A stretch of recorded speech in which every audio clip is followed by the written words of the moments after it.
ధనుసు రాశి వారు ఈ 2025వ సంవత్సరం ప్రారంభం అద్భుతమైనదిగా ఉంటుంది. అలాగే మీరు పనిలో విజయం సాధిస్తారు. కానీ మీరు కొన్ని ఆరోగ్య సమస్యల్ని ఎదుర్కొంటూ ఉంటారు. కావున జాగ్రత్తగా ఉండాలి. ఇంకా వాహనాన్ని జాగ్రత్తగా నడపకపోతే ప్రమాదం జరిగే అవకాశాలు ఉన్నాయి. అలాగే చిన్న విహారయాత్రలు ప్రయోజనకరంగా ఉంటాయి. మీ స్నేహితులు మిమ్మల్ని బాగా సహాయాన్ని అందిస్తారు. అలాగే ఒక పండుగ మీ బంధాన్ని బలపరుస్తుంది. అయితే మీ స్వంత అహం సంవత్సర ప్రారంభంలో మీ వివాహంలో ఉద్రిక్తతని కలిగిస్తుంది. తర్వాత మరింత ప్రయోజనకరంగా ఉంటుంది. అలాగే మే నెలలో బృహస్పతి 7వ ఇంట్లోకి ప్రవేశిస్తాడు.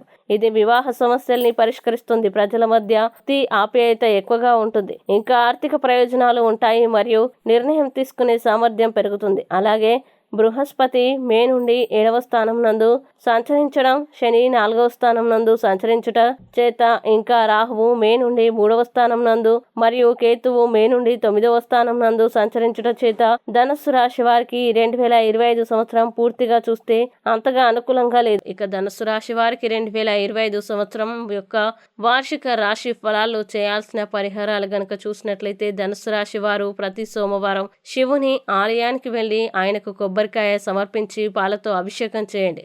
అలాగే శనివారం నవగ్రహ ఆలయాల్లో శనికి తైలాభిషేకం చేసుకోవడం మంచిది. దశరథ ప్రోక్త శని స్తోత్రాన్ని పఠించండి. నువ్వుల్ని దానం ఇవ్వండి. గురు దక్షిణమూర్తి స్తోత్రాన్ని పఠించండి. మంచి శుభ ఫలితాలు కలుగుతాయి.